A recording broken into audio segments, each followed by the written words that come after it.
Well, welcome everybody. I'm Mary Caldor, co-director of LSE Global Governance.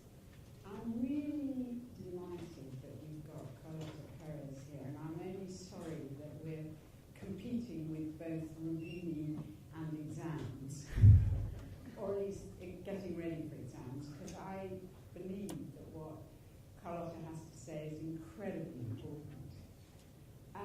I first came across Carlotta's work in the 1980s during the period of Thatcherism, and at that time what was exciting was that she seemed to offer a supply-side answer that wasn't neoliberalism.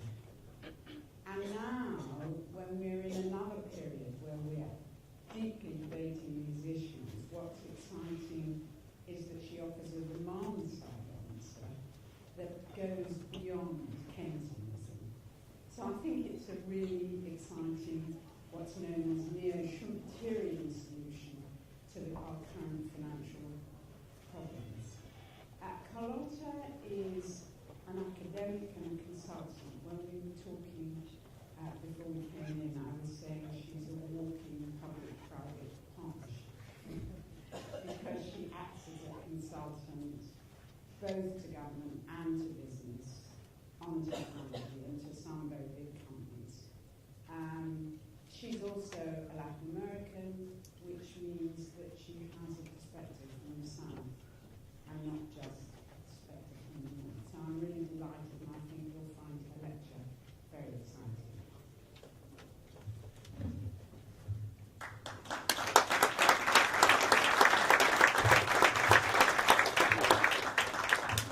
Thank you, Mary, and thank you all for being here, and thank you for inviting me to, for giving me the honor of speaking in the Ralph Miliband series. I'm going to talk about full globalization as a positive sum game and green demand as an answer to the crisis. Well, I was asked to speak about the future of global capitalism. That is quite a challenge. And I thought, well, I see at least a possibility for the positive sum game. I will try to argue that green development and growth across the whole globe can be as much of a win-win proposition between business and society as the welfare state and the official recognition of unions were in the post-war golden age. But not if left to the unfettered market.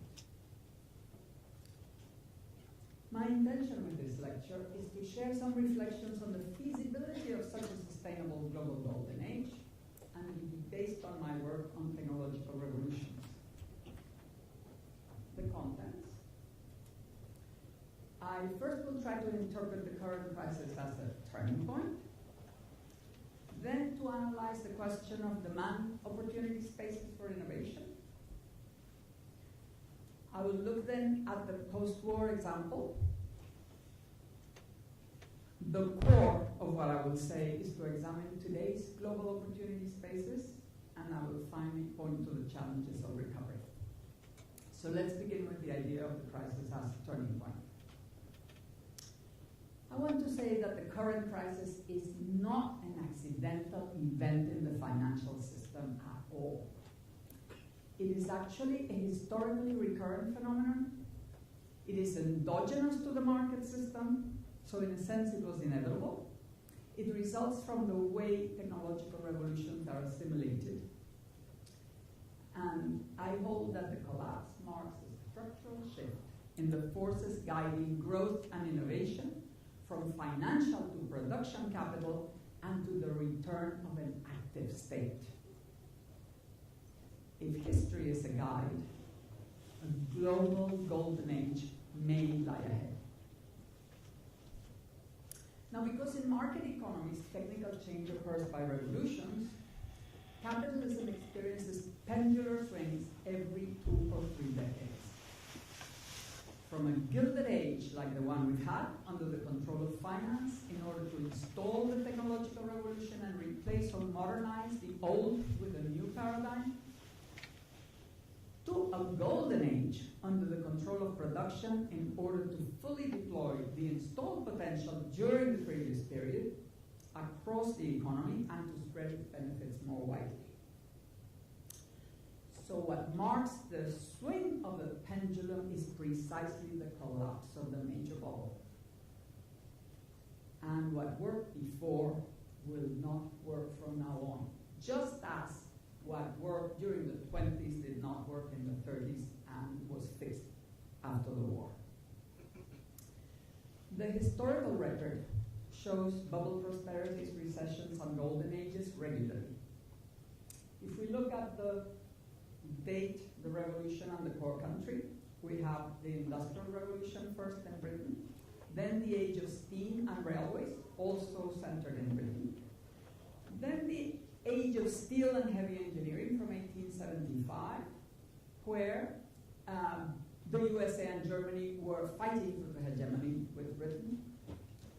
By 1908, with Ford's Model T, we begin the age of oil, automobiles, and mass production.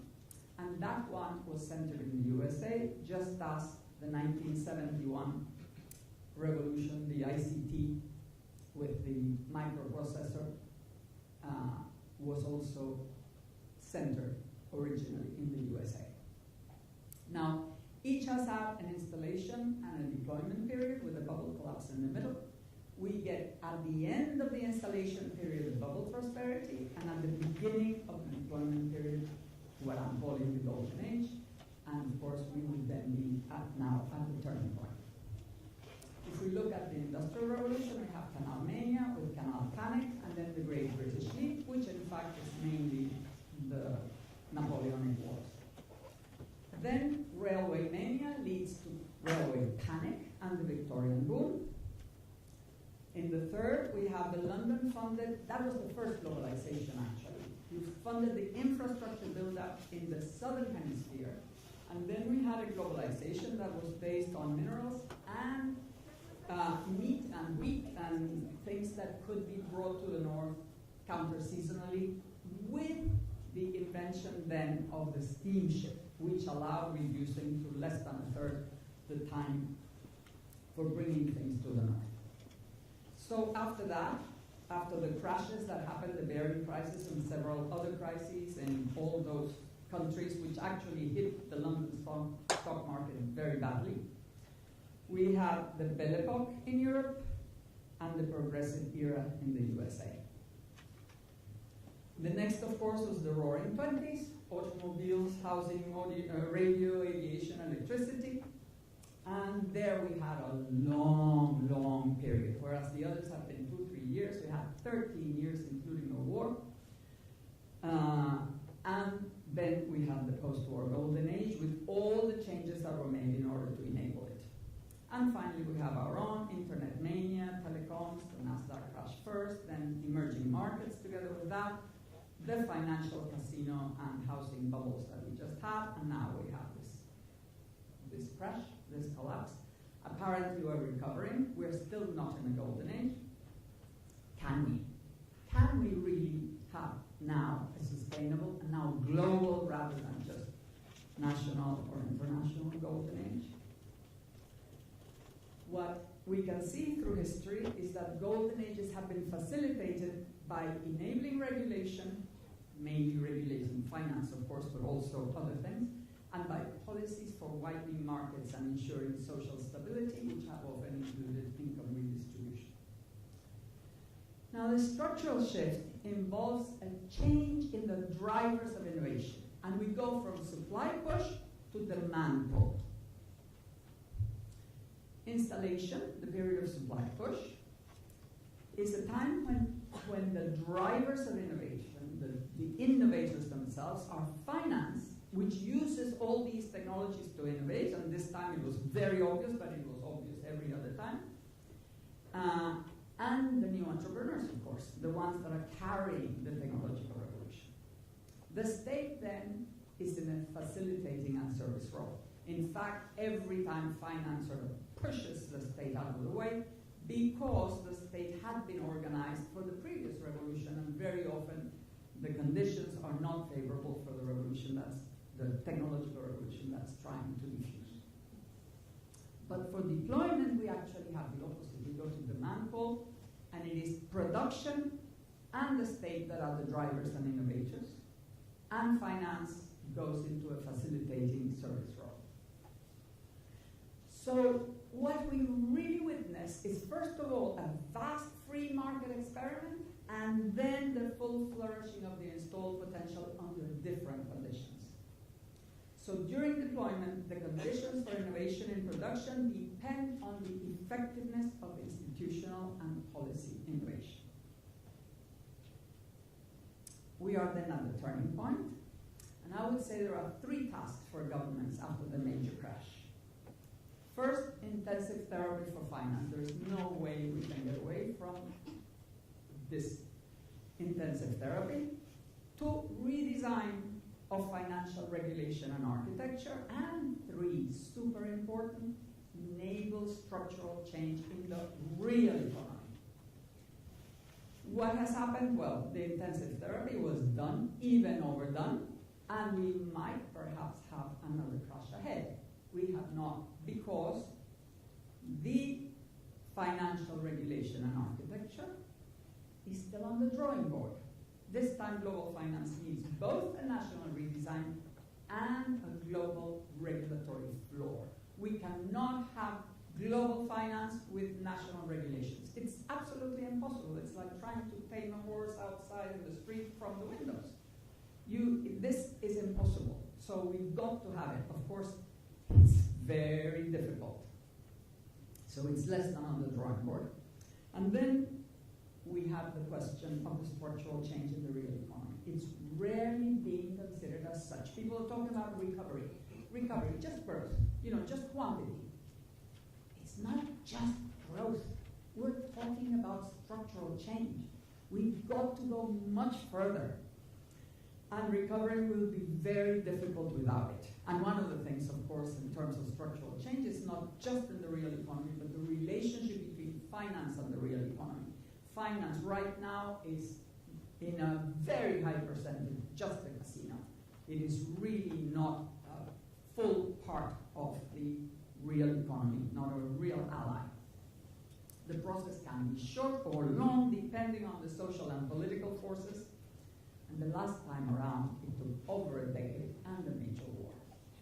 So we can be optimistic or pessimistic depending on how we measure the situation.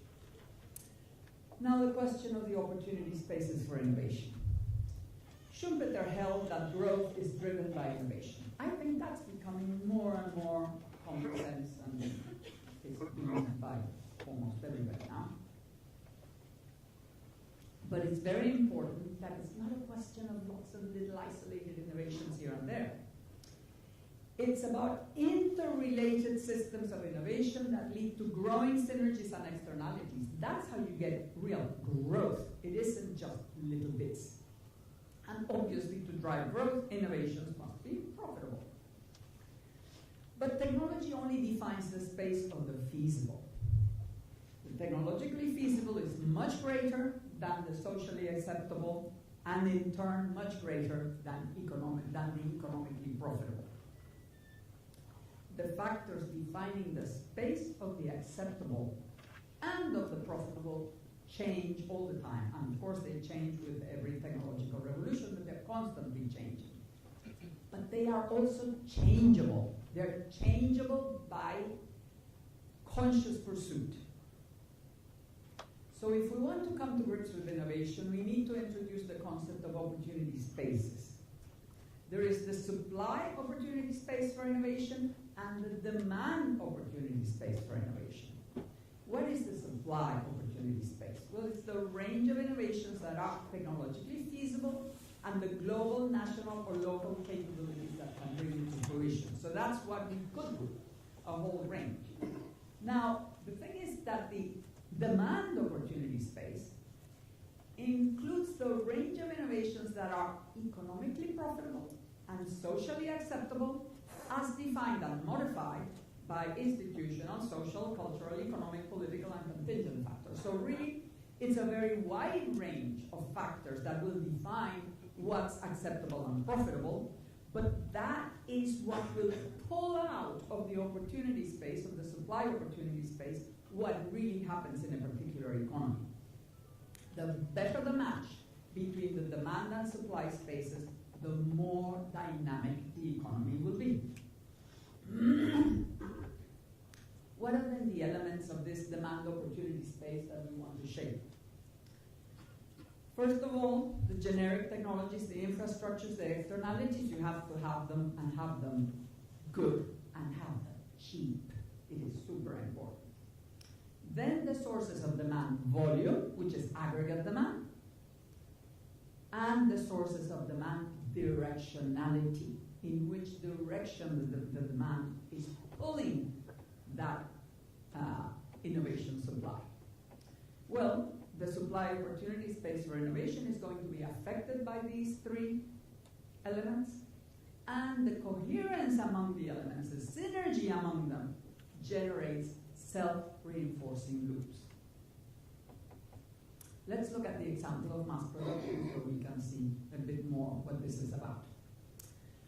The demand opportunity space that shaped the post-war golden age was made up of cheap oil and materials, universal electricity, road and airway network, which together were the innovation enablers for mass production.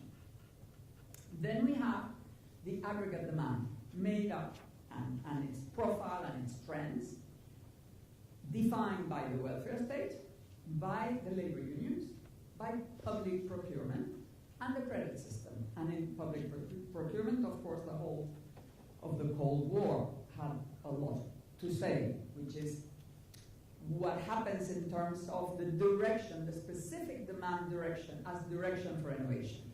We have, super importantly, suburbanization. The fact that we could have cheap land outside the urban areas with cheap construction for the workers to be able to own houses with electrical appliances and a car at the door, and the supermarket near with refrigerated foods to put in the refrigerator. This whole thing gave an enormously strong direction to mass production, electrical appliances, food, etc., etc. That was the way that way of life was shaped. Then we had, of course, the post-war reconstruction with Marshall Plan and all the rest, and the Cold War, which allowed innovations that were not precisely mass-produced. It was about things that were beyond mass production, and with that there were many technologies that came that were developed, or of course a lot of the effort went in that direction. So the various elements were provided in different proportions in each first world country. So, but every one of the advanced countries had these three things. It was very different in the developing world. Now, of course, we say that Keynes was, aggregate demand, and he was apparently talking mainly about quantitative factors, but he did see beyond. It wasn't just simple quantitative.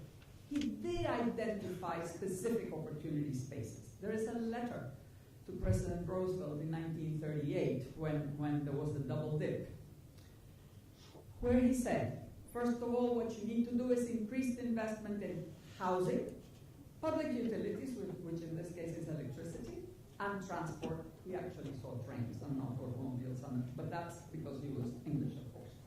But Americans had their cars in mind. And he said, housing is by far the best aid to recovery. And he even added, I should advise putting most of your eggs in this basket. And still further on, he said, the growth of collective bargaining is essential. I approve minimum wage and hours regulation. A policy of general wage reductions is useless.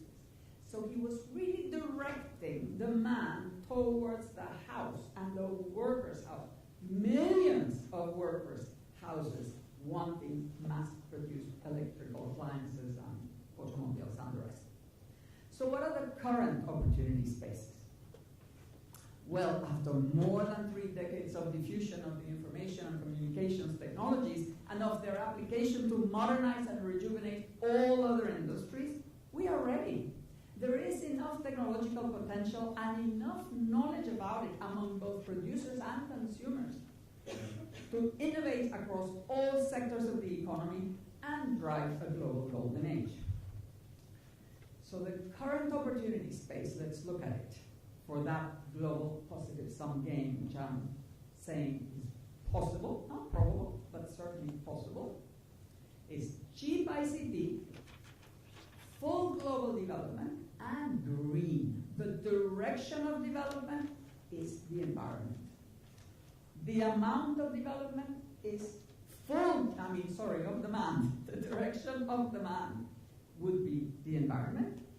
The quantity and the profile of demand would be defined by the process of global development, and cheap ICT is the basis. So what we have is that revamping transport, energy, products and production systems to make them sustainable is equivalent to post-war reconstruction and suburbanization put together. Full global development, incorporating successive new millions into sustainable consumption patterns, is equivalent to the welfare state and government procurement in terms of demand creation. And cheap ICT, full internet access at low cost, is equivalent to electrification and suburbanization in facilitating demand, and this time plus education, because this time it's super important to have education. So access to internet means not only the infrastructure, but also education. Now, these three forces defining the opportunity space are interdependent. If we look at the direction, the facilitator, and the volume, internet access is the social, economic, and geographic frontier of the global market.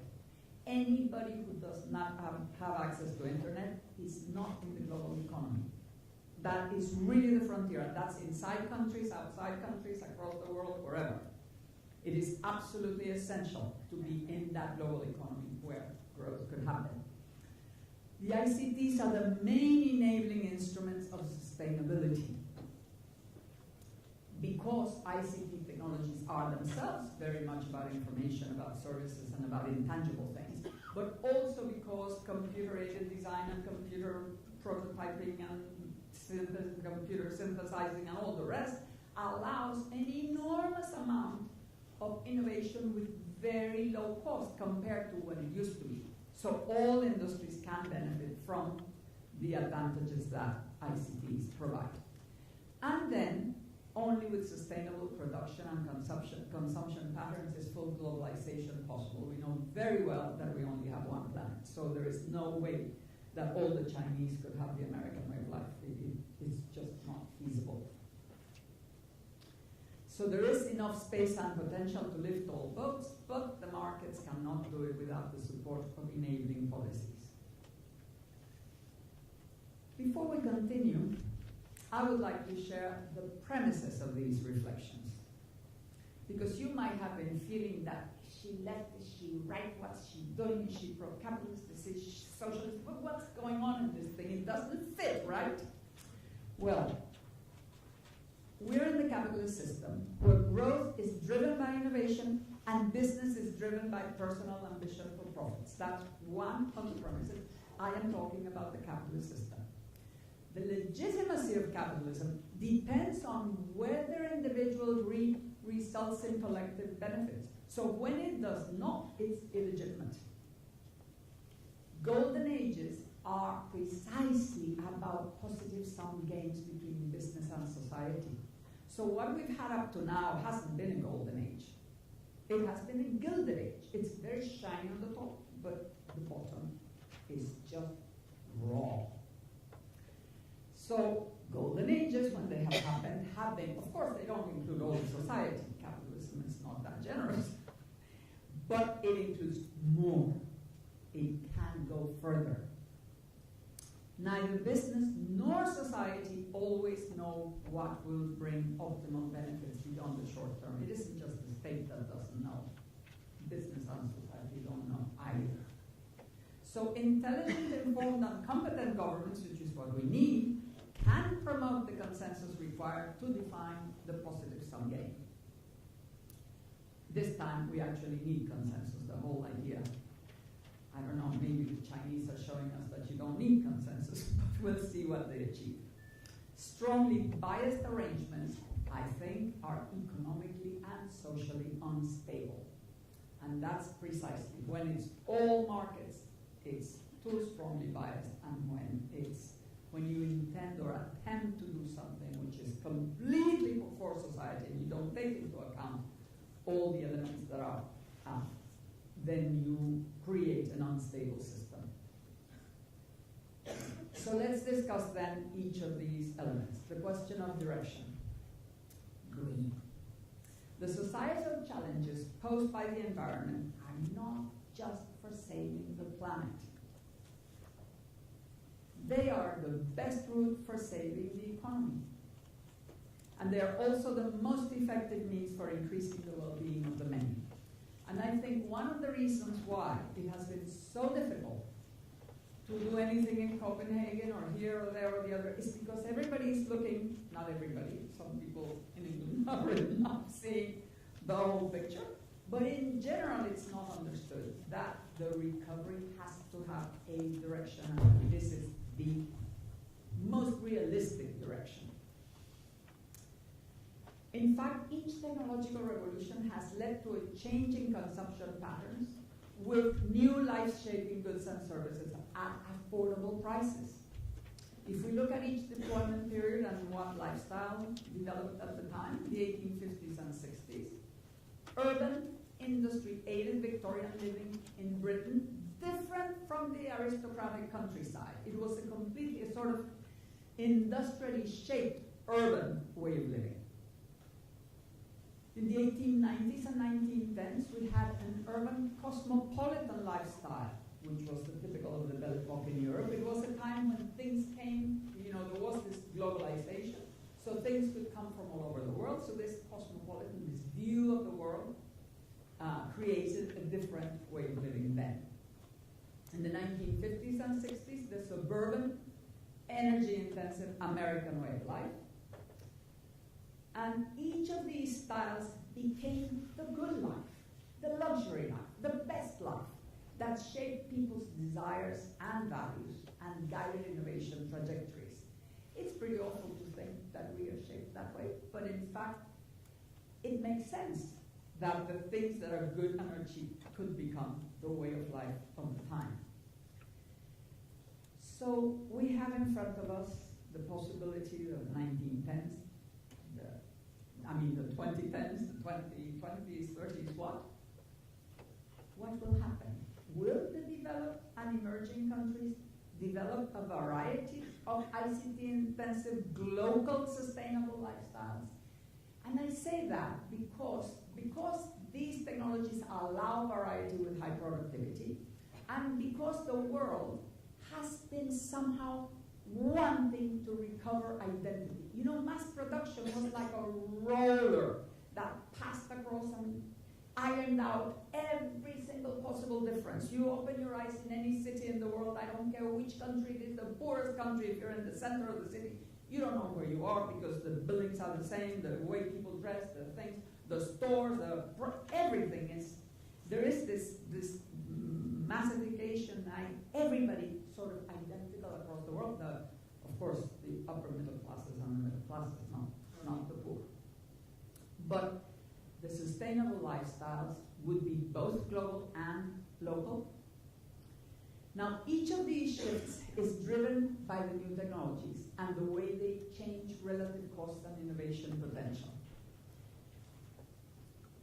The techno-economic paradigm shift that's been happening since the 1970s, since information technologies came on board,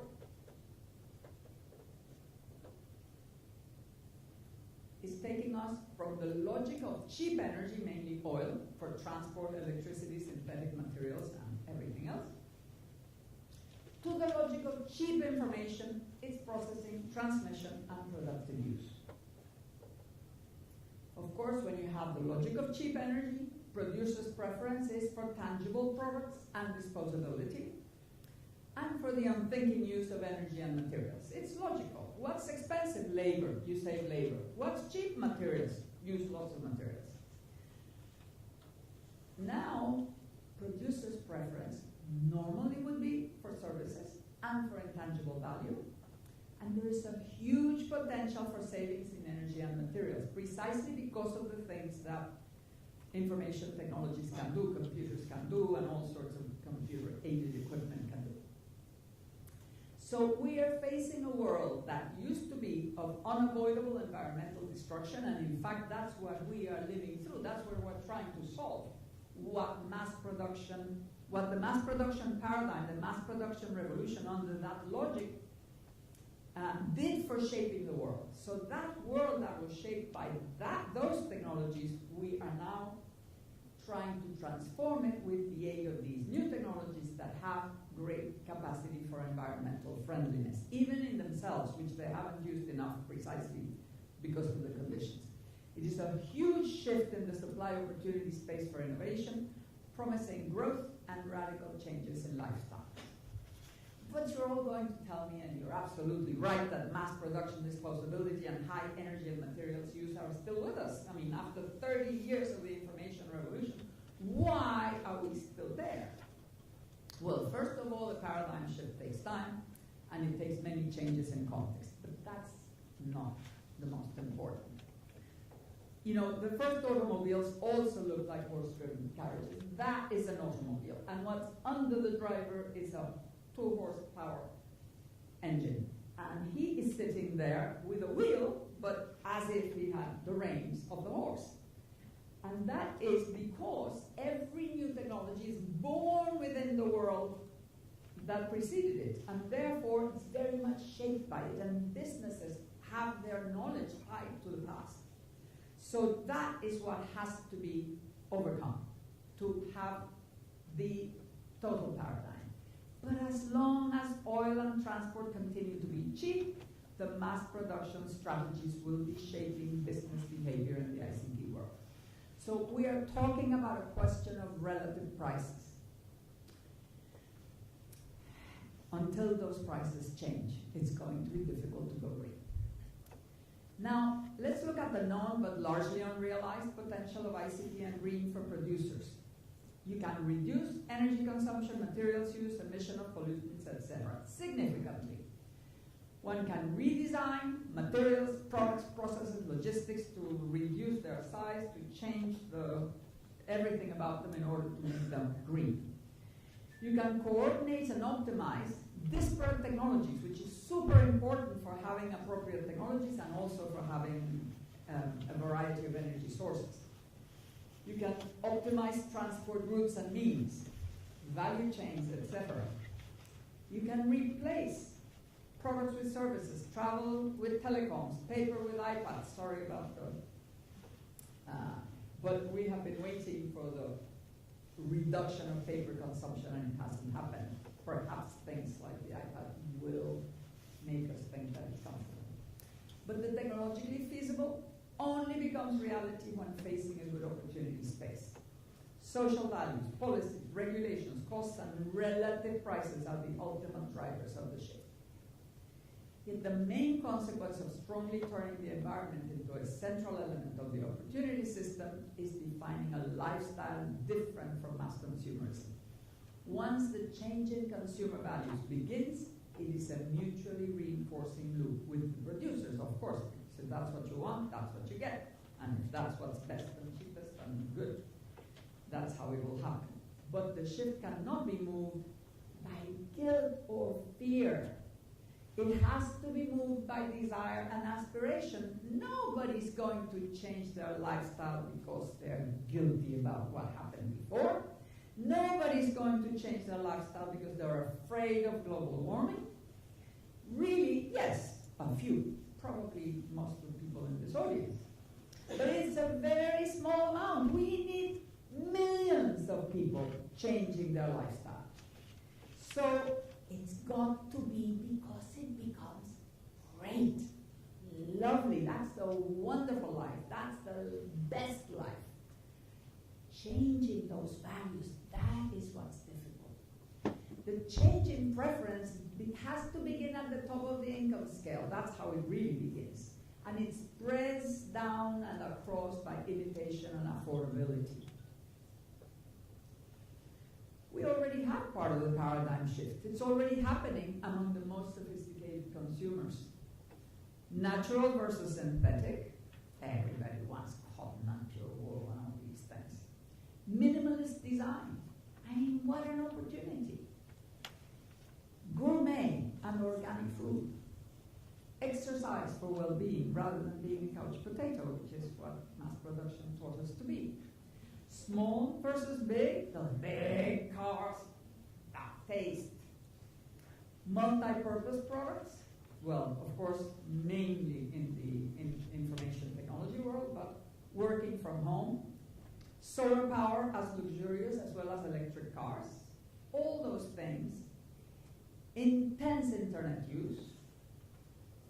But there is still a long way to go. We have to go for durability, high quality versus quantity. You know, the aristocrats used to look down on the bourgeois who had these very new things, and they had their lovely tweed things with their patches and their elbows and all, you know, very high quality. Well, it's perfectly possible to think that that's better than super new. It's not impossible. It just seems impossible to us after so many years of this style, which was, by the way, fantastic because it brought millions of workers to a good life. So it's not, that's how it happens. But it's over, and we've got to get rid of it. Repairability and upgradability. Remember repairing? Some of us remember repairing. Some people don't know anything about repairing. Can you imagine the jobs that could be created if we actually started having durable goods that could be repaired and were designed to be repaired and people trained to repair?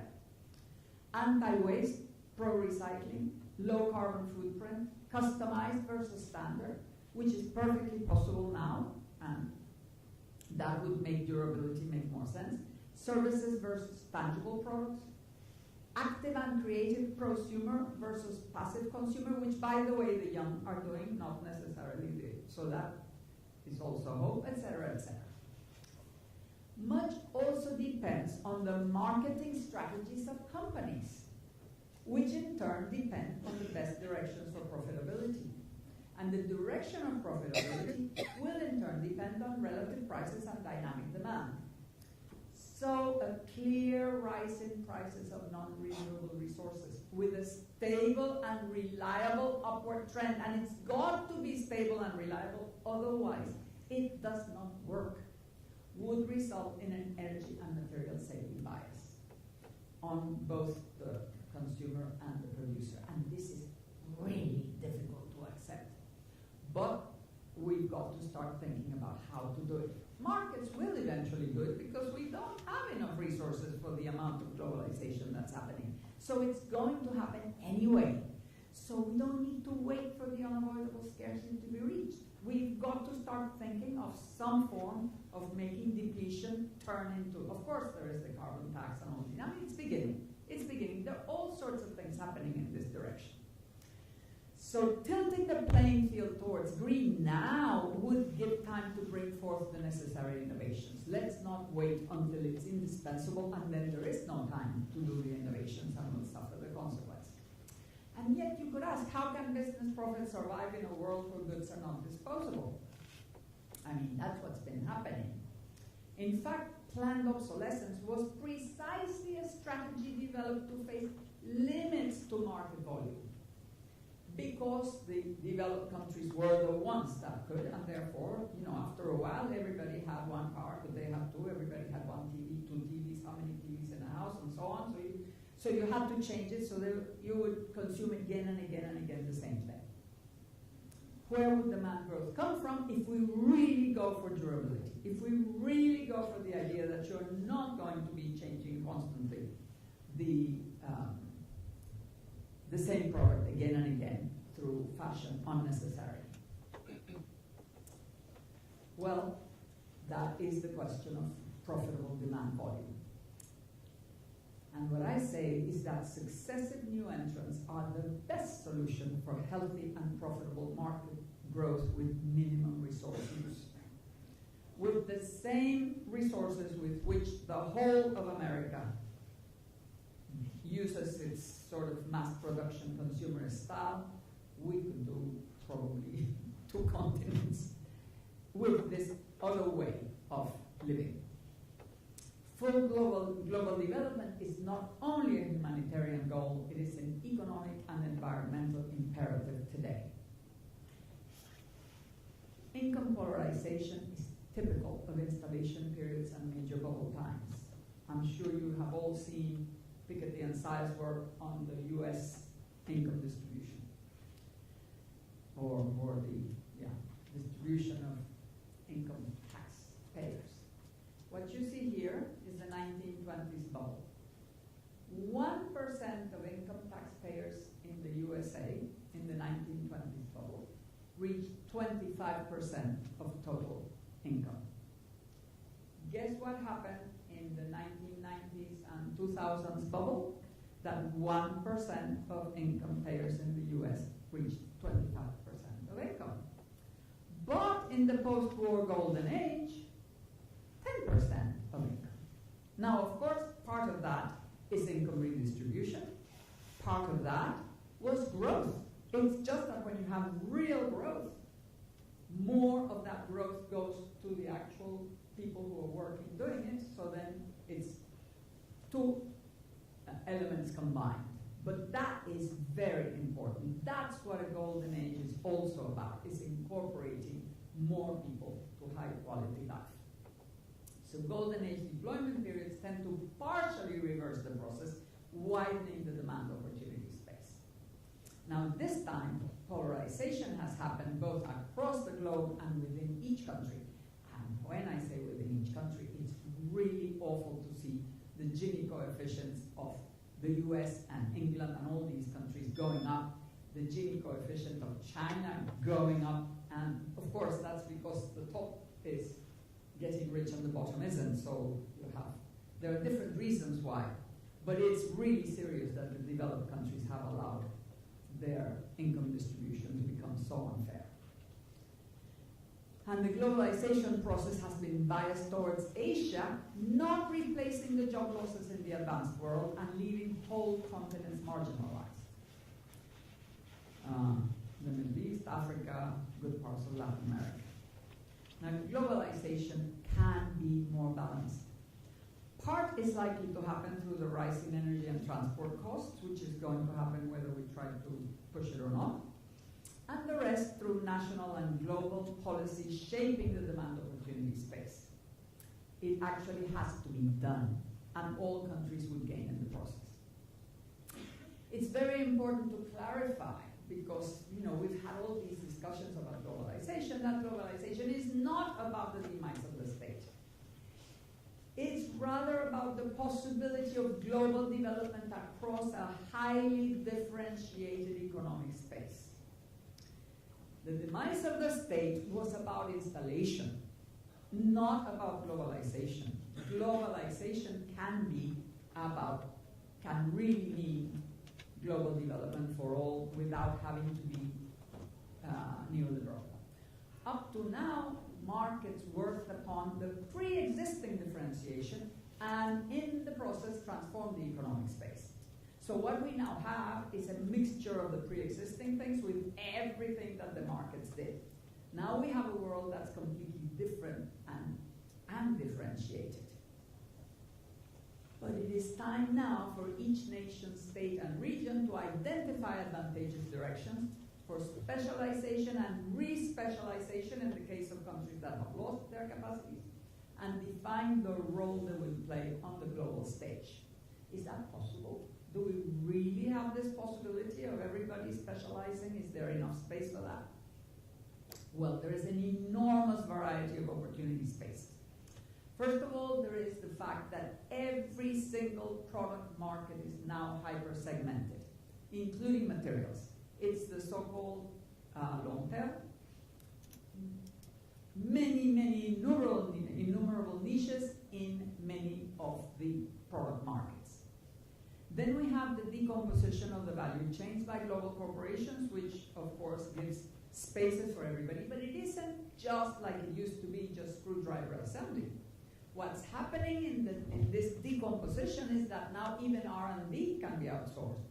Even very, very high-tech services are outsourced. So that in fact, the world can have high-tech things, even in the process of just entering through global value chains and then develop around that. And there is also the fact that there is peaceful coexistence of different technological levels. In the same supermarket, we find the organic and the standardized and the diet and the diabetics and all the, super special and super different and super basic. They now coexist. That was not the case 40 years ago. You have only Kellogg's and 3 more brands of cereals, and that's it. Now you have about 67 possibilities of cereals, which are made by all sorts of different companies and things. So then you have the frugal technologies that are being developed in India and China for the bottom of the pyramid, and the highly sophisticated things. And they live together in the same product. You can have now a refrigerator that is battery operated, a little thing that costs less than 50 pounds, a refrigerator, or a cooker that costs less than 20 pounds.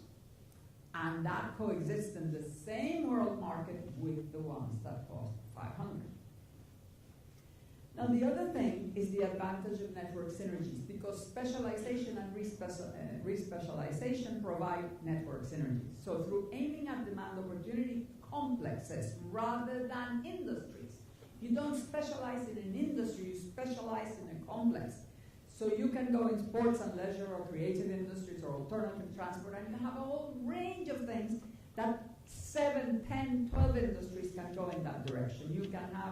You can be in the textile industry and sports and leisure. Instead of being in the textile industry, you produce material to make sails, and then that's actually sports and leisure, and it's very expensive and it's much better. And through collaboration to supply complex product systems. So you get networks of companies that can provide very complex things like the Beijing Stadium or the Beijing Airport or whatever. You can have multi-source interactive power grids, high-speed railways, etc., which require many, many skills together and many companies to collaborate.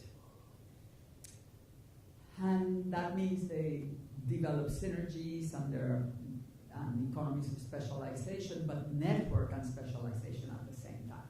So there is enough opportunity space for all, and demand would grow for mutual benefit. I want to talk a little bit about the hyper-segmentation of markets and its differing opportunities, because maybe it helps more than other things to understand what's happening. We're going from commodity to custom as usual. In the old world, it used to be that commodities were raw materials. Custom was something that went from wedding dresses to chemical plant or things that were made to order. And in the middle was all the good fabricating stuff. But now that's much more complicated. In every industry you have a whole range. In the commodity products you have price competition in basic products, but when you go towards adaptable, you have competition in adaptability to clients. But from there up, there is an enormous number of specialty niches, no matter what industry you're in. So that at the bottom you're talking about high volume, low profit margins and standard products, but as you go up, you talk about low volumes, high profit margins through differentiation. I'm afraid I don't have time to give you the examples, which is a shame. And I hope this applies to from raw materials to all manufacturing and services, and to each activity in the value chain.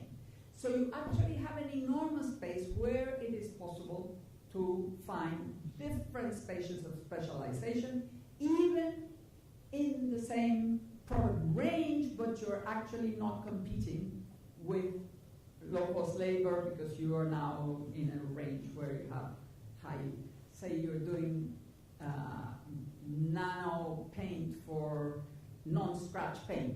Well, that doesn't compete with mass-produced paint. It's a different thing. And that's exactly, and the same thing when you're working for, say, for third-age products, they do not compete with the same chairs or whatever equipment you're doing for people who are not old. So when you specialize, either technically or by market segment, you have a different sort of space for competition. So a possible pattern of global respecialization by regions, and I'm sorry, it's super, super simplified. The countries with abundant low-cost labor would be able to do fabricated products for more and more differentiated groups and get higher and higher profits, and therefore be able to increase the salaries of their workers and no longer have to be low cost, their only advantage. The countries with raw materials or cheap energy sources would be able to do differentiated processing, chemicals, new materials, special things with their materials at the same time as at the bottom. Of course, the bread and butter of everybody is what their original specialization was, but the possibility of adding high-tech to chemicals, processing food, etc. And the more costly transport, the more likely it is that processing will be next to the resources to save on transport of heavy, low-value goods. Then you have the intermediate countries with other advantages, access, transport, specialization, etc., and the advanced countries, which would be mainly in differentiated and custom, taking advantage of all the accumulated technological expertise. Sorry about the simplification. Each country would cover the whole spectrum in different proportions. Now, this differentiated economic expansion across the planet would mean jobs, incomes, and dynamic markets at home and globally for all countries. Finding effective ways of enticing materials and energy-saving innovation and lifestyles would create jobs and markets besides saving the planet. And since resources are limited, global development with the American way of life would be impossible anyway, so green globalization could indeed be a positive sum game. Now, ICT, as the technological facilitator, ICT has made globalization possible and can support environmentally sustainable innovation across all industries, sectors, and activities. ICT markets and global development can set up a mutually reinforcing feedback loop. Let's look at those feedback loops of the opportunity space. ICT, Internet enables globalization and widens its frontiers. Global market growth enables the profitability of green production. The green direction of innovation favors the use of ICT. Global development marks the rhythm of growth of ICT markets. In fact, remember that GM, the boss of GM, said that what was good for General Motors was good for the USA and vice versa. Well, what's good for ICT industries is good for global development and vice versa. Because that is what creates the markets. Because ICT is interested in widening markets and then deepening. And widening territorially is super important. The ICT paradigm and its generic technologies facilitate green innovations, and as we have said, only with sustainable production and consumption patterns is full globalization possible. So we're talking about a long-term positive sum game. Advanced emerging and developing countries can find their opportunity spaces and shape demand conditions in consensus direction. Home and global trade would provide market growth for all. Global businesses. Demand-shaping policies would create stable, differentiated spaces across the globe for sourcing, production, and targeting markets. So they would, business would be interested in this differentiation because then they can compete by using that to their best advantage, which is what the policies would try to do, of course, to get businesses local and global. Local businesses would flourish everywhere, favored by direct access to consumers or resources and by avoiding high transport costs. The last mile would always be there. I mean, there are all sorts of things that can happen thanks to being near markets. So everywhere there would be flourishing of local business and the population of all countries would experience employment growth and increasing quality of life while maintaining cultural identities. So what's the challenge? The triple challenge. Each technological revolution sets the space of the possible in wealth creation. The socio-political forces shape the direction. Mass production had the ideal of equality, and that ideal of equality was met through homogenization of demand. The welfare state turned the workers into middle-class consumers. There was one best way, the American way of life, and we had a world divided into internationally into core and periphery, where the core countries advanced and took all the advantages of this, and the periphery generally produced raw materials, had all sorts of difficulties, and it's only when the technologies matured that we had all the miracles in the 1970s. So it was a very divided world at the time. Dependency theory was what sort of tried to explain what was happening. So what we had was national golden ages in the so-called West, in the developed world of the West. Now, what can we find with flexible production, ICT? Could we propose something different, like equivalent satisfaction instead of equality? That everybody in different ways would be happier and increasing their quality of life? Could we have a global rise in the quality of life? Different sustainable local lifestyles? Development across all countries? Global golden age? Perhaps. But there are three major challenges: a political challenge, a policy challenge, and a research challenge. The political challenge, we would need a triple alliance to build a program for a sustainable golden age.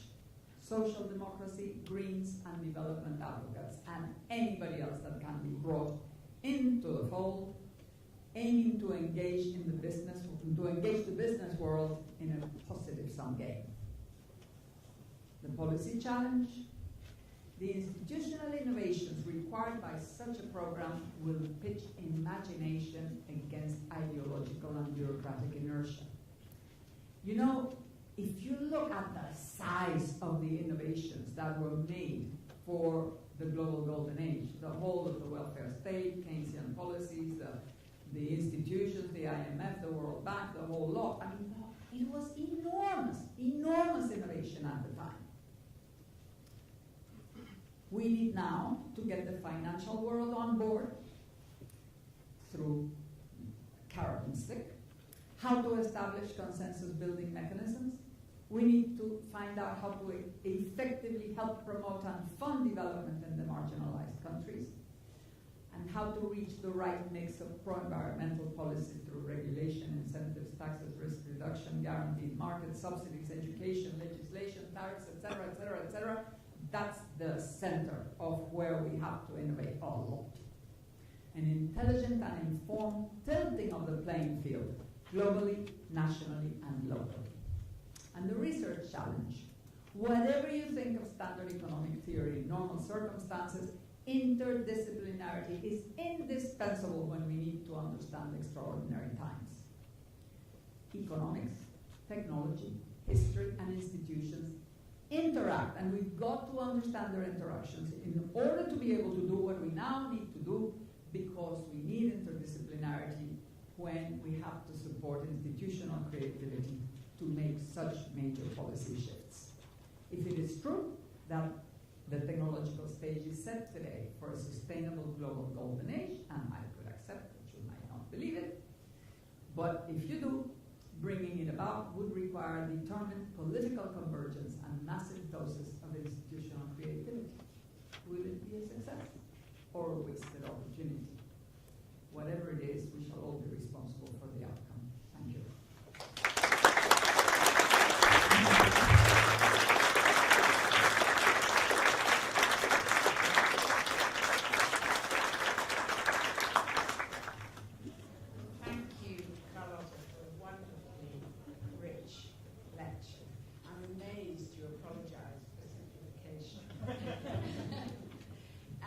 So what I suggest, I'm just going to ask you if we've got about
of the sort that will make finance turn away from the casino and towards funding the real economy and getting the profits from that and being interested in the real economy, producing them and really making profits so that they can make profits from there. I find those two problems. Okay, there was somebody right at the back and then Robert. Shall we take both?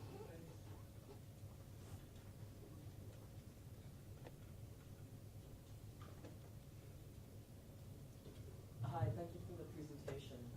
Just a quick question. In your opinion, does China present a superior developmental model to the UK or to the US? Currently, they're building a national network of railways that will go over 350 kilometers per hour.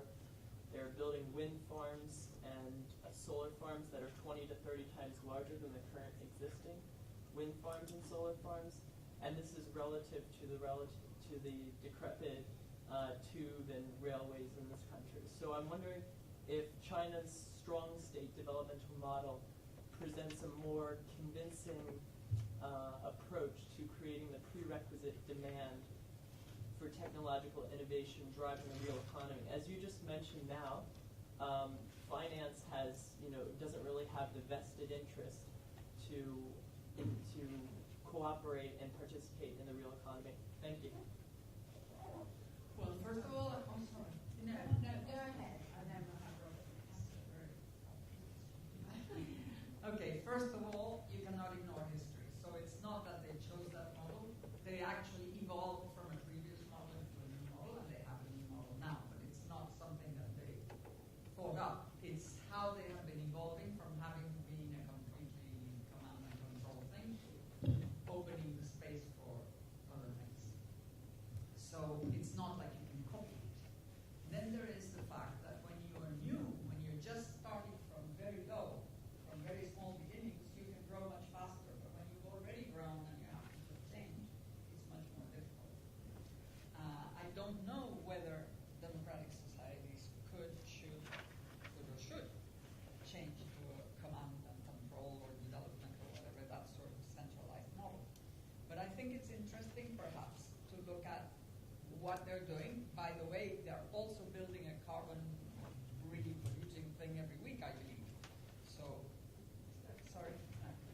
So it's not that they're doing some of the new things. They've actually approved all sorts of rules that perhaps are going to be followed, saying they don't want to continue doing Aquila type just standard things, that they want Western companies to bring new technologies and to bring green technology. So they are sort of also serving as one of the forces that are inducing the West to do some of the environmental things, because the Chinese market is fantastic.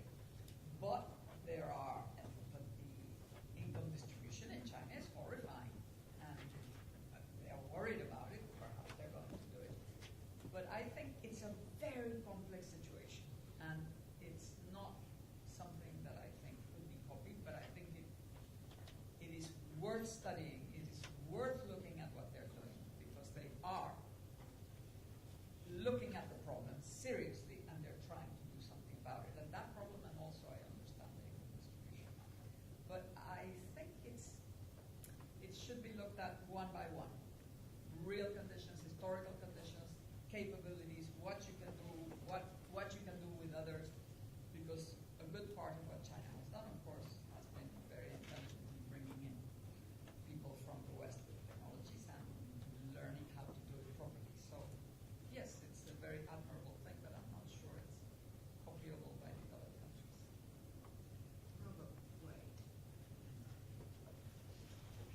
Thanks. Just to preface, I have, in the past week, published 2 letters in the Financial Times directly on this question of re-specialization of the productive base, especially in Britain, and hopefully tomorrow or the next day there will be a 3rd letter on the very same subject.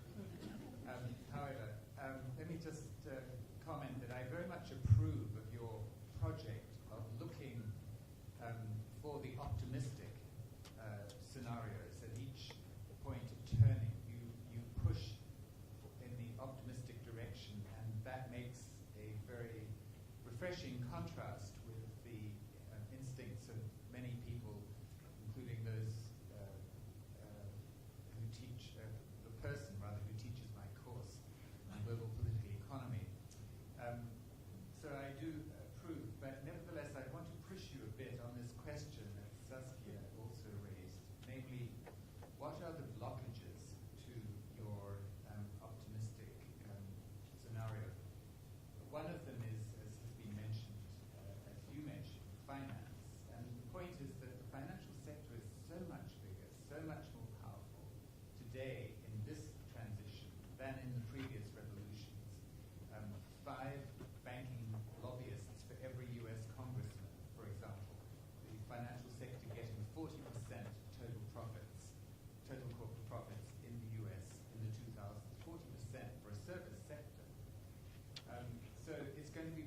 tiger economies in distress, sets out in some very considerable quantitative detail why it is that Malaysia is stuck in a middle technology track, not able to keep on sort of ascending in the rising boats, rising tide lifts, or those kind of scenario that seems to be implicit in your argument. So I just wanted to push you how you respond to this point about finance a bit more, and how you respond to the point about segmentations in global development, which will prevent the entry of all these new people that you talk about. Well, there is one thing you didn't mention, which is corruption, which makes it also very difficult in most of the marginalized areas to really get things going. So that's one of the problems. The other problem is that it is not really profitable yet for the foreign companies to come into these countries. And I think that if the conditions were to change, say in the countries where Malaysia is a different case, but I was thinking of, for instance, Africa or some of the countries that haven't been advanced in Latin America, that imagine, for instance, that energy prices were $150 like they were 3 years ago. Within 2 years, not only were there conditions of changing patterns of consumption, people started using bicycles and so on, but many companies went back to Mexico from China just because they saw that and they thought maybe that this was going to really change. So there are conditions that are making it very difficult, because all the advantage right now is in relation to labor. If there were a change in the cost of transport, then maybe many of the things that have been happening towards Asia could start happening towards Africa and towards the Middle East and towards Latin America. And processing could start locating itself in the developing countries. So, but of course, I'm not answering your question because I still think that my answer is the same as before. That different countries, the possibilities are there. So different countries would have to find their own way in this whole space, but only if the conditions of the world economy and if the conditions in the developed world were such that they would favor this thing to happen. So I'm not saying it's going to happen on its own, although I think it is happening in many places, that the environment is being taken seriously in many places, and but not yet the social questions. These have not, because the state is not acting in most countries, which is not the case of Malaysia. Anyway, I'm sorry, but I think I haven't really answered you. And I don't think I know exactly how we get out of such complex situations without thinking case by case. Yeah.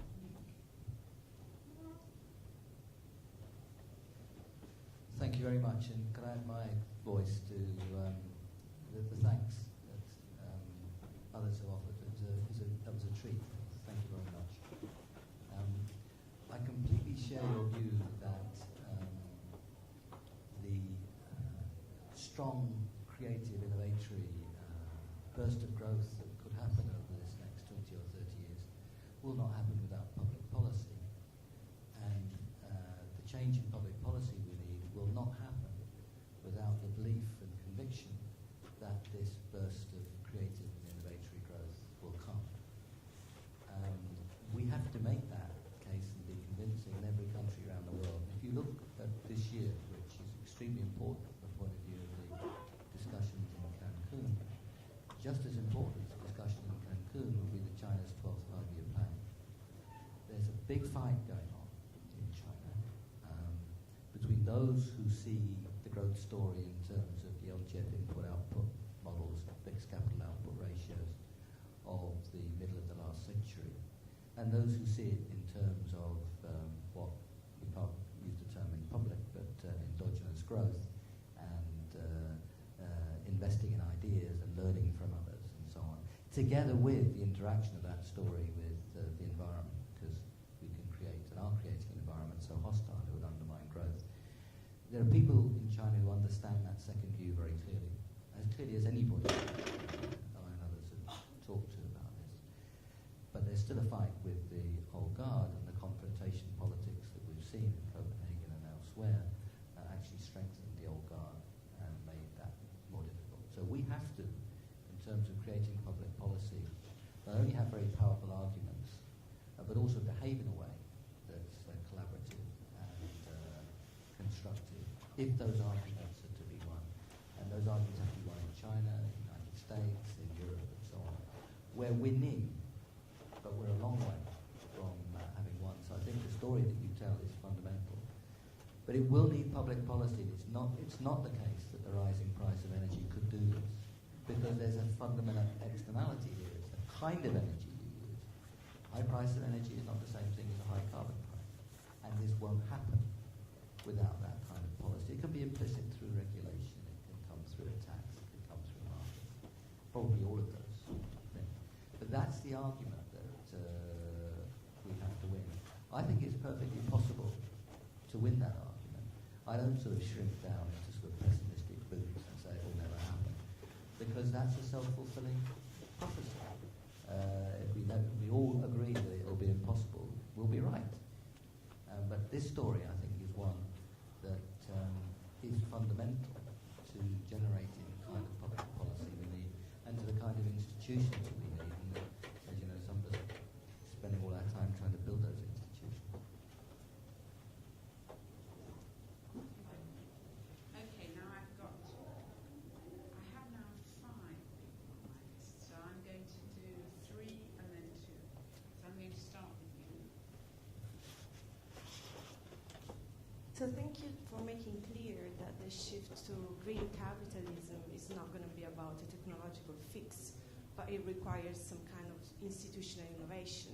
Then I have 2 questions, and one is the agency problem, because I think you kind of see the state as driving or shaping this kind of change. And my impression is that a lot of the real sustainable alternatives are actually coming from social practices and from the bottom up, which is like already a kind of distributed institutional innovation. And so we maybe have to learn to enable that kind of forces, and how that goes with kind of state-centered policy intervention is one question. And maybe, yeah, conflicting logics as well, more than consensus. This is what I see happening. And then the second question is, who is going to appropriate the returns from the green revolution, which I think then it matters all of us, because it is going to be, income distribution and all this kind of thing. And then I'll take the gentleman back there.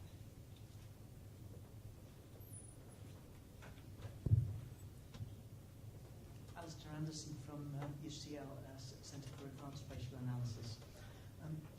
Thank you very much for a very interesting presentation. You invited some interaction with historians, and regarded that this should be informed by history. While I tend to concur with your characterization of the past 4.5 recurrences of the Kondratiev wave, I wonder, would you entertain an alternative interpretation in the context of a super game that extends beyond the past 250 years, whereby the preponderance of what you term financial capital actually equates to Oswald Spengler's money power, and the aggressive economic expansionism of the last 250 years equates to the Macedonian and Roman empires. So actually the current mania for globalist ideas actually represents the death stage of a culture, just as the Hellenic empires marked the death of the classical era and the onset of a new dark age. Goodness. I should take, we've only got 5 minutes. I want to take everybody, or do you think that's too much? I don't know what's everybody. It 3 depends. more people. So I'm going to take Hillary. But you know, I'm going to forget what people said. Have you not? Oh, okay. I'm sorry. Go ahead. And we'll see if we have time for the other 3. what you say is super important about the state. I think another problem, another ideological problem besides the neoliberal free market ideas, is the notion that the state is only a central national state. The state today has to probably be a broker between something supranational, which we need, we certainly need supranational power in terms of finance, but for other things too, for many things that have to be supranational, including environment and perhaps other things. But between those supranational institutions and the local, and the more and more local, because it isn't just one layer, it's several layers, and also the civil society organizations, the whole notion.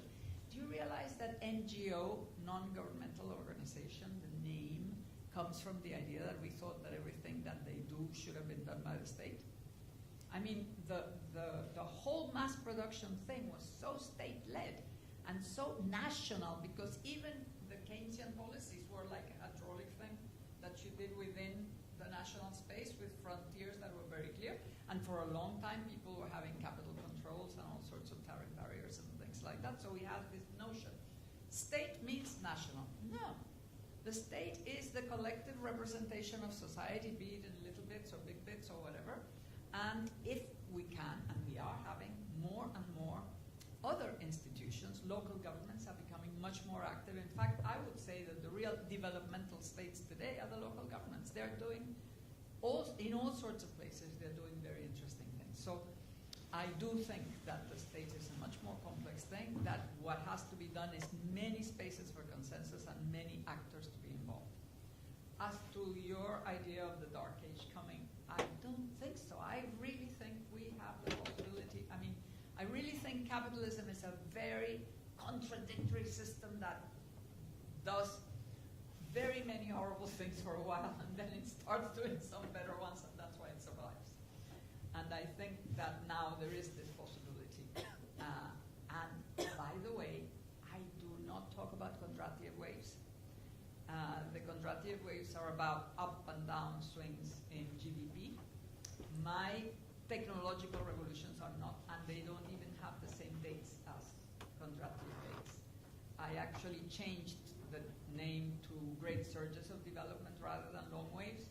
So I sort of discussed that with Schumpeter, so it's not even that. But anyway, that's not as important as, no, I don't think we're at the death of the state. I think we have the best possibility ever. So I'm going to which doesn't mean probability. I'm going to take two more very quickly. You kindly said. So I'll take Hillary and you. But just a very brief question, because I can't hear. Okay, well, just let's say how exciting it is to have a sort of framework set out, a bit like one of those huge jigsaw puzzles where somebody else has done the framing and you can just look into the bits. And one of the bits that I wanted to follow up is really the question of agency. And I was interested in your sort of diagram where you looked at the post-war golden age and then compared the equivalents in the new age, the positive sum game.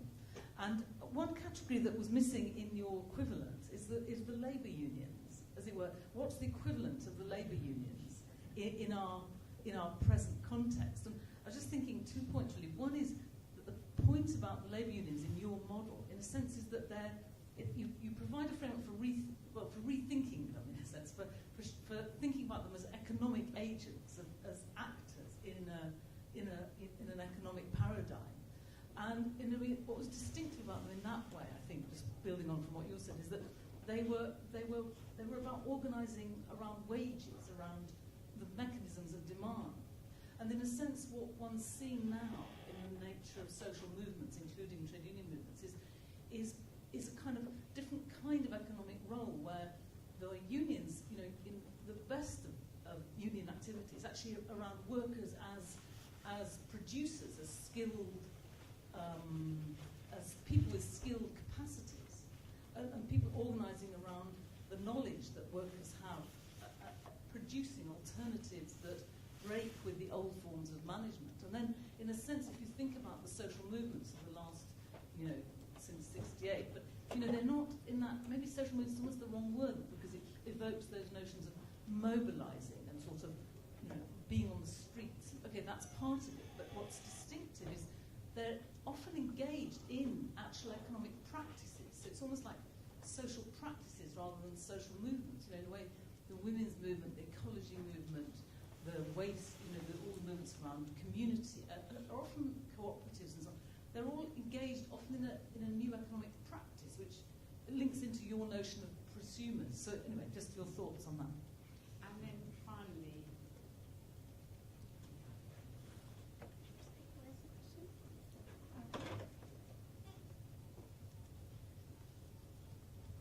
Thanks. I think that what you've said here makes a lot of sense, especially the bigger picture. But my question deals more with the specific choice of green technologies being the choice in your model. And I agree that the current economic trend is really pushing towards a more global economy. And we certainly need, as you and others have advocated, broader global financial regulation. But a core tenet of the sustainable revolution, if you will, is for people to hold a more local mindset. And I'm wondering, how does a global economy and this green revolution coexist? And I'll give you an example. You mentioned the concept of iPads and paper. And if it's not iPads, it's certainly laptops and netbooks. But paper is certainly more of a sustainable resource than computers are. So I'm just curious how you see green and this trend of globalization fitting together. Thanks. Okay. Well, computers, if they were made once and only changed the software and were made absolutely beautiful and perfect and fantastic for your whole life, very small and wonderful, eventually would be much less. You could have about 25 dictionaries inside a computer, so I think eventually it would make all the difference. So I do think they are compatible.